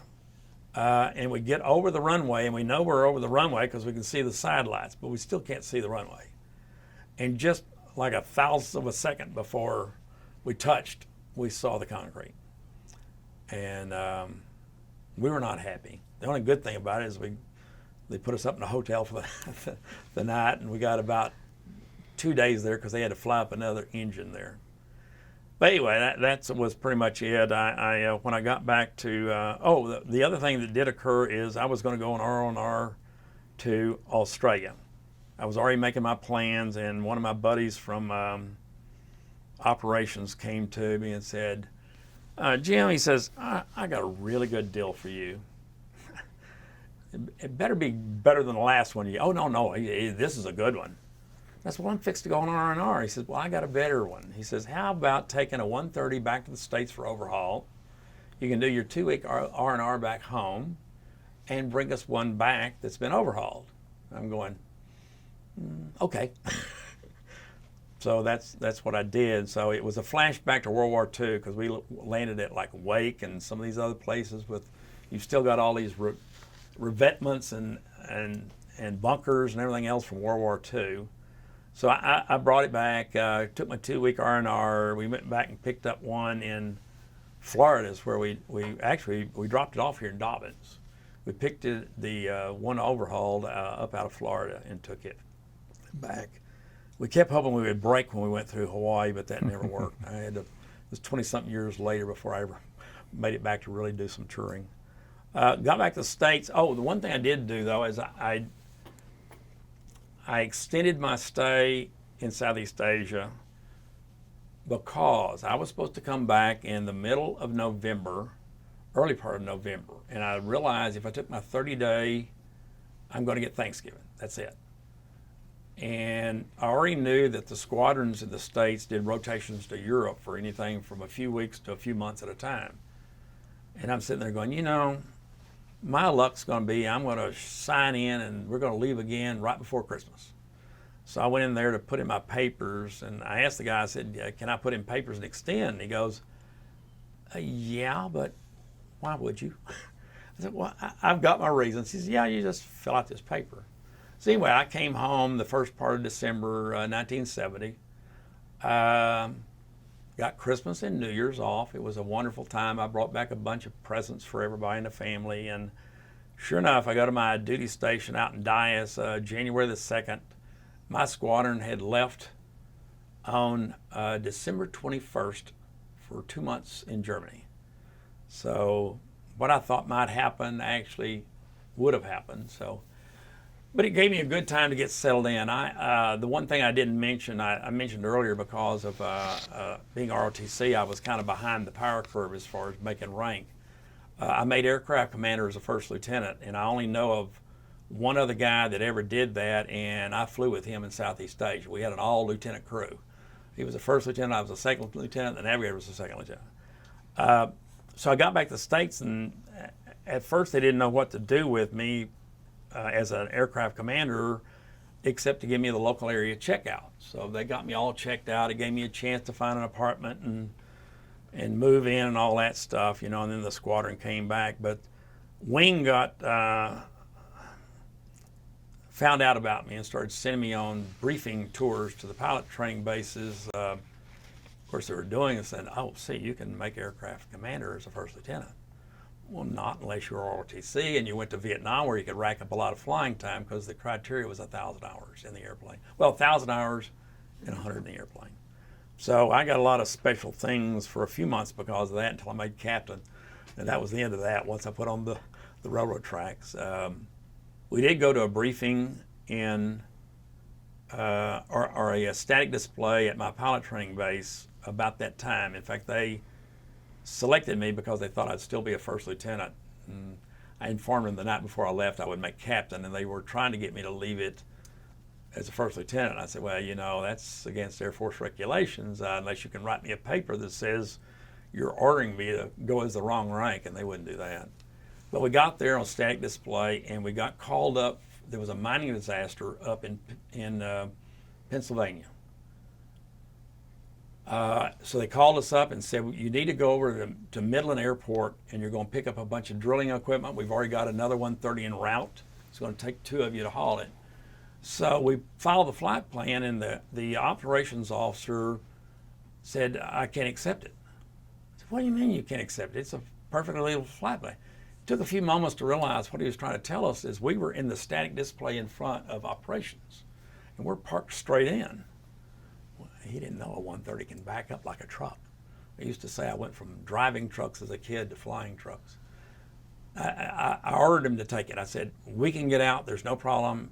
Come out and watch if you want to. So we went out there, did our checklist and stuff, hopped up in the cockpit, fired them off, and looked up there on the porch of operations, and here's about 30 people. He must have gone and told, these dumb people think they're going to get out of this thing, you know. And you should have seen their look when we popped it in reverse and just backed out of it like a truck. We went to Midland, and the other 130 was already loading up. The problem is they have no weights on all this equipment. We have no idea what they weigh. And they just filled him up, figuring, and it was one of these things, well, we'll sit there and watch him take off. Well, he aborted. Way too much weight. So they came in there and basically just divided it in half, gave him half, us half, and since he was already loaded, they were taking stuff off of his. So he again got to go first. He made it, so we thought, well, we got basically the same stuff, so we took off. Problem being, though, is we were having to land at this little county airport, and they don't have much now. They've got like an ADF approach. Problem being is there's a road that angles by the airport that's lit up better than the airport. And we were in the weather. We break out before minimums, and the first thing you see is the roadway. You think, oh, that's the runway, but I never jump at anything. And so I kind of squinted my eyes and realized that's too much of an angle. The runway was right in front of us. So we landed and they put us up for the night. They barely had enough ramp there to park it, but it was successful. The miners, by the time they drilled a shaft in there and stuff, they had already died. We do rotations to Europe. We enjoyed that. Went all over the place. You know, everything from as far east as Turkey. We made it to Africa. Just about every place in Europe you can think of. One of the things we did over there is we were elected to do a 3-ship formation over the English Channel with Scottish Marines to do an airdrop outside of Dundee. Have you ever seen a clear day at the English Channel? So we had what we call SKI. It's station keeping equipment. It was still experimental, but we'd already had it for about a year, and we felt very comfortable with it. So we all three got together and we said, well, you know, I was supposed to be lead. And I said, are you guys comfortable enough that if we go in and out of the clouds that you can keep your position on it? They said, sure. So we went across the English Channel, and sure enough, we're in and out of the clouds constantly over there, you know. So every once in a while you get a look at the other guy up there to see how he was doing. We got over Scotland, and they had a low ceiling. And they had to have about 1,000 feet, and the cloud deck was down to 500. So they waived it off. But we got a nice couple of days stay in Dundee before we had to go back. As I was approaching the end of my, the end of my first commitment, I was kind of seeing the writing on the wall that we were kind of talking about before of my future in the Air Force as a pilot was going to come to an end, and they're going to end up putting me on a desk duty. And so I'd already started in January that year. My commitment was March 27th. So January of that year, I was already sending offer applications to every single airline I could think of, but there was only one I wanted, and that was Delta. In fact, the only thing is, that's the only airline everybody wanted. I started, they're the only one I sent an application to. I was just so sure. You know, like I said, my parents always taught me that if you want it bad enough, you can get it. So I sent in applications. Every time I got a few more hours, I sent in another one. I got my flight engineers written. I sent them another one. My now wife says I got the job because she helped me write a letter, so she'll be happy to hear that. I also drove over to Dallas to the place and went up and talked to, the chief pilot was gone, but the assistant chief pilot was there, and I think it was another godsend. Really nice guy. I even flew with him years later, Captain Bird, B-Y-R-D, not B-I-R-D. And we were talking and stuff, and he gave me the phone number of Mr. Davis, who was in charge of hiring. I assumed it was his office number. I got back, and I called it several times, and nobody ever answered. But, you know, we didn't have the voicemails and all that stuff back then. So I just assumed he was out of his office, and finally I called on a Friday morning about 10 o'clock in Texas, so it was 11 o'clock in Georgia, and he answered the phone. Oh, great. And I told him who I was, and I was trying to get on with Delta Airlines, and I've got a few applications hopefully on file there. And I said, is it possible for you to just glance at them and see if there's anything else I can do to try to, you know, get on with Delta and stuff, because it's the only airline I want. I'm not applying to anybody else. And then towards the end of the conversation, he said, I'll be happy to go look at your file when I get to the office. I'm at home right now. I went, oh. He said, no. He said, I'm glad you called. He said, no, really. He says, I'll look into it. And it wasn't too long after that. I'm approaching getting out. I still don't have a job. But about 2 weeks before I got out, I got a letter on a Friday that said, come in for interviews to Atlanta. Well, that's unheard of, because usually they won't talk to you until you got that DD-214 in your hand. Well, I'm still 2 weeks out. I went and talked to my squadron commander, and he and I were always in good. He said, Jim, get out of here. He says, call me when you get back, you're covered. I said, okay. So I went to Atlanta, took all the testing. One of the things that cracked me up is one of my roommates was a psychology major, and I always thought psychology was an interesting subject. I would never want to major in it, but he recommended one course for me to take that was kind of a general psychology course. And I took it. And one place in that book talks about you can tell a lot about a person by what they do in a rocking chair. If they sit there like in a regular seat and lean back every once in a while, you know, maybe rock a little bit or whatever, they're probably a reasonably stable person. But I had a good example growing up. A friend of mine was not exactly what I'd call stable, and sometimes I think you need to water down the rudders of the bottom of the rocking chair to keep it from burning up, because he's just rocking 90 miles an hour. Well, I go in there, I take all the testing, and during the testing, they'll come out there and have you come in and do an interview with the psychologist. Well, actually, he was a psychiatrist. And he walks you in the office. You just stop taking whatever test you were taking and come in. Walked in there, and he said, have a seat. Guess what it is? A rocking chair. It's all I could do to keep from cracking up. I sucked it up, and I sat down in the chair, and he starts the interview, and of course, right off the bat, he thanks you for your service to our country and stuff. And I think he did that. Later on, I found out he did that to everybody that had been in the military. I think he did that to see how you would react to somebody giving you a compliment. You know, oh yeah, I won the war myself or something, or, well, you know, I appreciate it. So I tried to be as laid back as I could. And then he gets a phone call. Now, most of the time you're doing an interview, you wouldn't take a phone call. I found out later on that happened to everybody too. And I think it was to see what you would do in that rocking chair when he's not talking to you. There was a window behind me, so I kind of looked out the window, and he had some nice artwork in the office and stuff. But so that kind of cracked me up after I got out of there. And then I had to go do interviews to the chief pilot in Atlanta. I was really worried about that. I saw one of my friends that flew C-130s. He had been a stand-eval instructor, so I mean, that's the top. Really nice family guy, a couple of great kids. I think, geez, he's a shoo-in. You know, I'm single and everything else, and Delta kind of likes stable people. Not that single people aren't. But I went in there for the interview, and we're sitting there talking, and the chief pilot is looking over my papers, and he says, well, I see you're single.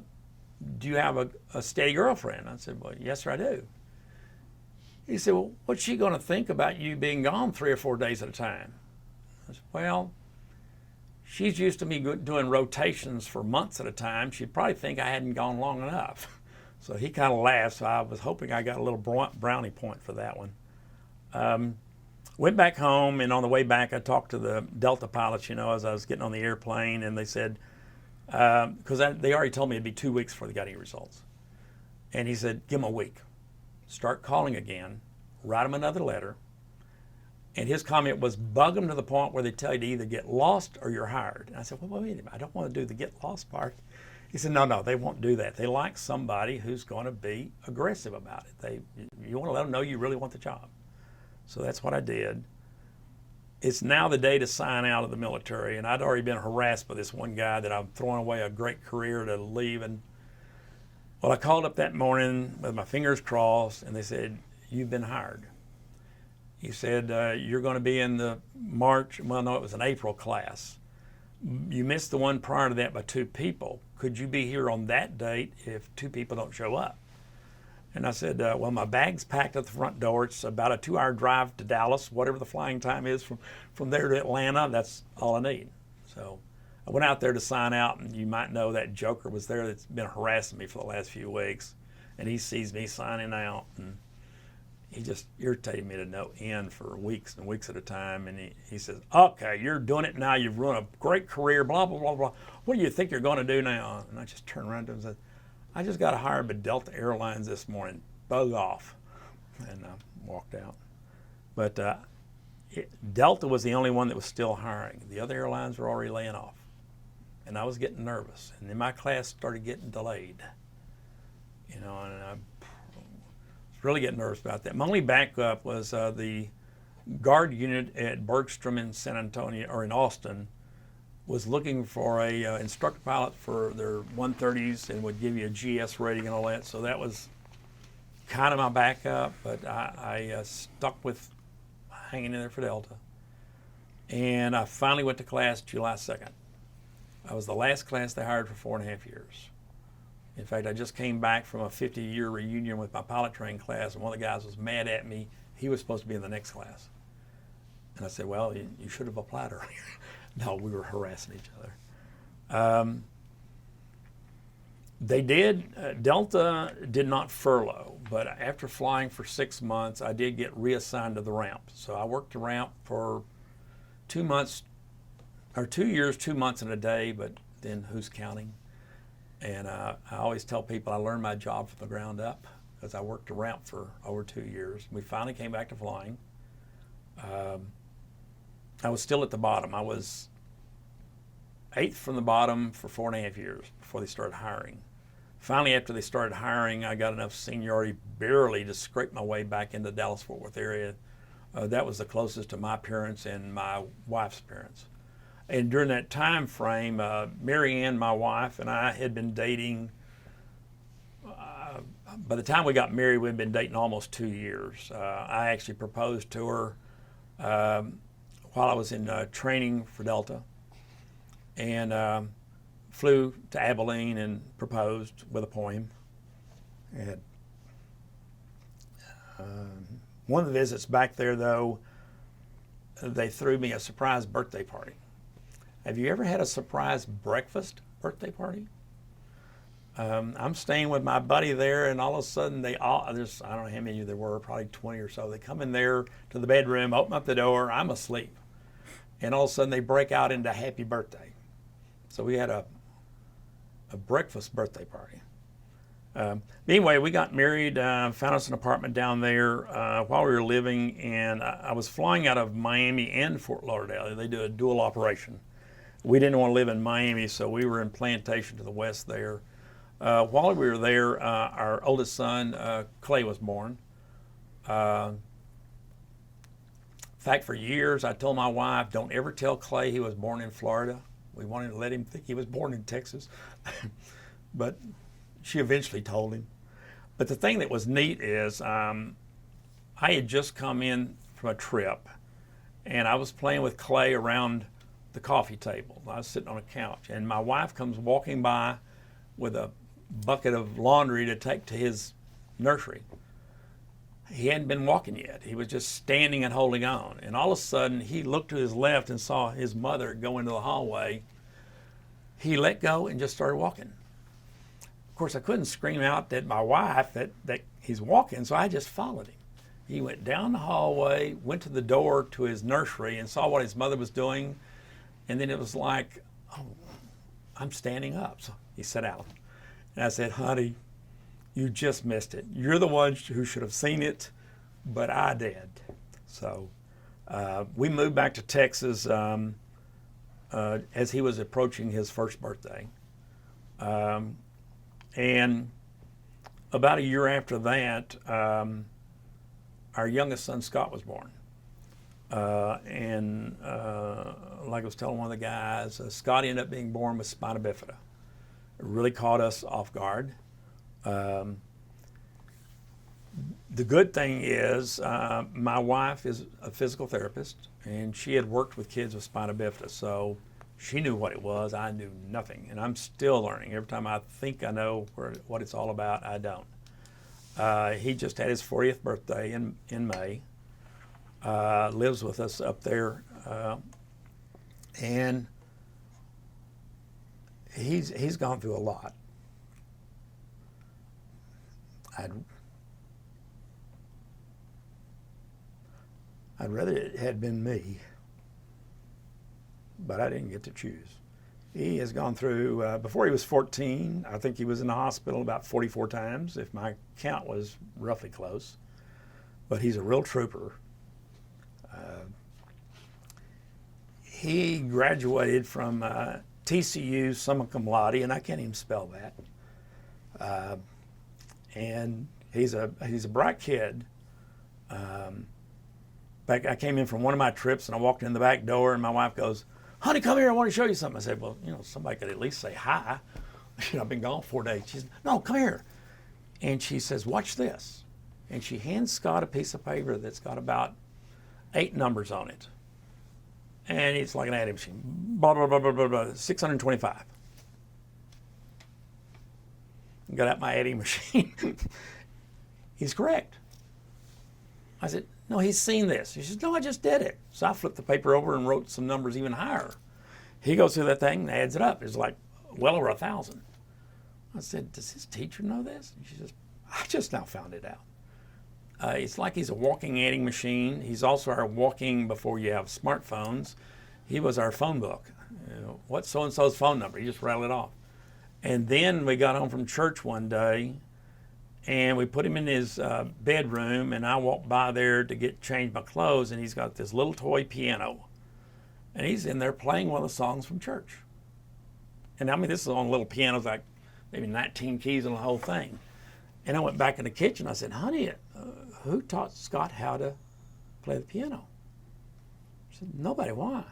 He's in there playing one of the songs from church good enough I know what song it is. And so we went in there and listened to him, and we called up the music director at church. He says, you can't let him do that. Do what? She says, he's playing by ear. You're just going to give him another handicap. He needs to learn music, not just play it by ear. So that was the start of his music. He ended up being in choir, played piano and violin. Our oldest son, he was really big into sports, which Scott would have been too, because he loves sports. He's constantly watching. He watches every kind of sporting event you've ever heard of, even some I don't even care for. But our oldest son, he got very involved with sports. You know, he was into baseball up to a certain point, and then soccer caught on. He tried basketball. He was into that for quite a bit. But the thing that he really got hooked on was soccer. So even my two grandsons, his sons, play all sorts of sports too. Clay, he was bound and determined, I think, to break away from the house. He wanted to go to an out-of-state college that had an engineering degree and an aviation program, and I forced him to check out the Texas schools too. Not that I told him, I said, it's not that I'm trying to force you to go to Texas, but if you don't see all the schools that fit your criteria, then you'll never know if you made the right choice. And the morning we were going to go to Texas A&M, which is getting towards the very end of the colleges, we even came over here to Georgia Tech and Auburn and other schools too in the process of looking at colleges. The morning we were going down there, Dad, I'm not going to Texas A&M. This trip is a total waste of time. I said, no, it isn't. You're going to go down there, and if you don't go there, you'll at least know why you picked the other school. So I forced him to go down there, and he was wanting to spend a day with the Corps. You're not forced to go into the Corps at A&M anymore, but he wanted to try that out, and I was surprised. So I dropped him off. I went and checked the financial part of the deal. What's this going to cost me and all this stuff, and told him I'd meet you at the student center about 5 o'clock. So I walked in the student center, and as I'm walking down the hallway, he's sitting on that bench down there, and he's got this grin from ear to ear. I'm thinking, well, I guess he must have had a good day, and got down there, and he was talking all about this stuff on the way home, and all of a sudden he decided he wanted to come back and do a night with the Corps. And I'm sitting there, he not only wants to go to A&M, he wants to be in the Corps too. So that's what he did, but he didn't go in the military. But he did decide to be a pilot. He finished up his degrees at Calm Air Academy, hoping that would give him the back door into Delta, but it didn't work out. So he's now an aviation underwriter. So he's used his flying career. They still give him 5 hours a month flying to keep his skills up, you know, so he likes that part of it and stuff. And then we have the two grandsons, and that's actually why we're here in Georgia, was because of them. In fact, we were fixing to sell the house we were in Fort Worth. We'd moved to Fort Worth when Scott went to TCU, and we were going to move further out west to another lake. And Clay and his family were visiting with the grandkids, and I accidentally made the comment about, your mother and I are thinking about selling our house and moving out to Possum Kingdom Lake. It's a much nicer lake. And he says, Dad, grab a beer. I looked over my wife, I said, did I say something wrong? And so we went and sat down. He says, something along the line of, I dare you thinking about moving and not coming to where we are. I said, well, I didn't realize you wanted us there that bad, because we weren't very happy. We were only seeing the grandkids, I don't know, maybe 3 times a year or something like that. So that's how we ended up here and stuff. You know, I had a great career with Delta.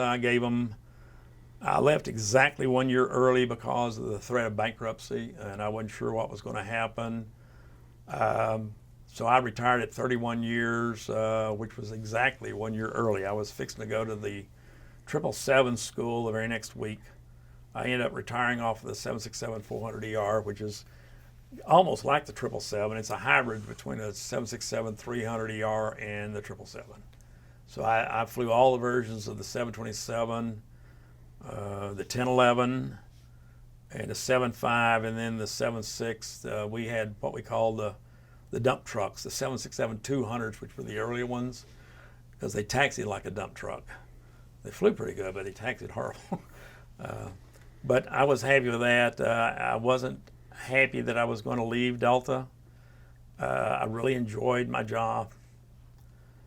I never made a decision about my career over money. It was sort of like if I could afford it, I'd pay them to let me fly in the military or the airlines. And all of a sudden, I told my wife that one of these days it may just hit the mark and I may get out. And another thing that emphasized me, I didn't mention it before, but when I got exposed to Agent Orange in Vietnam, I ended up in the big hospital at Clark in the Philippines for weeks. Didn't know what it was. They thought it was a wrist drop, like lead poisoning. And when I came back to Abilene, I ended up getting taken off of flying status a couple of times because I accidentally mentioned to the flight surgeon that my left shoulder ached on long missions. And the next thing I know, I'm at the Brooks Hospital there in San Antonio, and they did a 7-day analysis of what's going on, and they came up with 0. And then when I was with Delta Airlines, I was 42, had no reason to do it, but I decided to start going to a cardiologist because there is history of some heart problems in my family. But I mean, we're talking about in the 60s, you know, and things like that, not at 40. But I went to a recommended cardiologist. He did a resting EKG, blood enzymes, told me to come back in 2 weeks and we do a stress test. And about 8 days later, I'm taking the son to his soccer game, Clay, and I started having what I think is indigestion. And I had a good reason. I'd had knockwurst and sauerkraut that night, and I think it was chili and tamales the night before. So even Mary Ann thought that's what it was, and it went off and on for a couple of days. But I'd even put them on the airplane to go visit her family, and I was going to follow up in a couple of days. And on the way back out the car, I had a pain so bad I had to sit down again, and I thought it was indigestion. It was just right here. It goes away. I go home, start doing stuff at the house, and I'm getting ready for bed, and I'm a late person, so it was about 1 or 2 in the morning. And this time I got a pain. It went towards my shoulders, and I finally realized I don't think this is indigestion. And I even sent off for information from the American Heart Association about stuff for hearts. And the pain went away. I went in there and opened up the envelope. It was laying on my desk, and the first thing that falls out is a little pamphlet, "Are you having a heart attack?" It said, "Pain in the center of the chest going towards your shoulders. You might want to go to the hospital like now." So I drove myself, which is kind of stupid, but the pains were like several hours apart. Got to the hospital, told them what was going on, and they did a resting EKG, blood enzyme. It looked good, but they strongly encouraged me to check myself in the hospital, so I did. And I gave him the doctor's card, and a few hours later, he's standing there with his EKG compared to theirs when the blood clot hit the blockage. And it is painful. Worst pain I've ever had in my life, and you can't breathe. But they did an angioplasty. 2 days later, I went home. Took me 9 months to get my medical back. I'd already lost my medical 3 times in the Air Force. So I'm lucky I was even able to do a career, because at the time of this heart attack, they were just starting to let people come back with heart problems if they could prove there was no blockage at all. And you could do a stress test, a stress thallium to prove it, and jump through all these hoops. You had to wait 6 months, took 3.5 months to get the paperwork done, and I came back to flying. Then 12 years later, I ended up with another very minor blockage that wasn't even causing me a problem. But again, I had to do the same 9 months thing. So I lost my medical like 5 times during my career. So I was lucky just to make it as far as I did. But I retired from Delta. Didn't want to. Called my wife up and told her, I said, I was over here, and I said, well, honey, you've gone from half the husband and all the money to half the money and all the husband. She said, what are you talking about? I said, I just put in my papers to retire. And she said, what? She thought I'd have to die and they'd have to drag me out of the cockpit to get me out of there. But so anyway, I retired early, and now I'm forced to catch up with all this stuff I've been putting off for however many years. I've been putting it off 40 years. And part of that is really enjoying the grandkids here and stuff. In fact, we just had them for a week and took them for the Y right down the road. And in the daytime, we'd play on the boat dock and stuff out back. So it's really a joy. I wished I'd had as much time to play with my own kids. That's the only thing negative about having a flying career, you know, is I worked around all of their games and music things and stuff as I could, you know, so it wasn't like I wasn't there, but I wasn't there every day. You know, I was the guy when I walked in the door, the kids were told while I was gone, wait until your dad gets home. So I guess I was the bad guy for years because they're sitting there waiting for dad to come home. But it's been a wonderful career, and I mean, when I grew up, I was a dreamer with great ambitions, and if you told me back then I was able to do what I ended up doing, I would have probably figured you were lying. But I am very stubborn and very motivated to get things done. My wife will tell you. In fact, she may even make the comment that she thinks I'm not going to use the word she uses. She thinks I was already born mature. The word is old. So she'll be happy to hear that. But I really appreciate y'all for all of y'all have been doing, you know, because there are, the ranks are getting thinner, especially the World War II, you know, and coming up on Korea, and even the ranks of Vietnam veterans are getting smaller and smaller out of 2.7 million or something like that. I think there's 800 and something of us left. But it's a pleasure, and I would just hope that kids growing up nowadays would be ambitious enough to know that if they want something bad enough, they can do it. You know, it's like the old thing, you know, they talk about freedom isn't free because somebody's already paid the price, and there's way too many younger people nowadays that think they're entitled to whatever they are, you know, but freedom comes with responsibility, and there's so many of them that are not accepting that responsibility. They think their freedoms are more important than the next person's freedom. So hopefully I'll live long enough to see that change. So I thank you all very much for this opportunity. Well, thank you for taking the time to share your recollections of your service and your life before and after. I'll give you one follow-up question. What do you wish more people knew about veterans?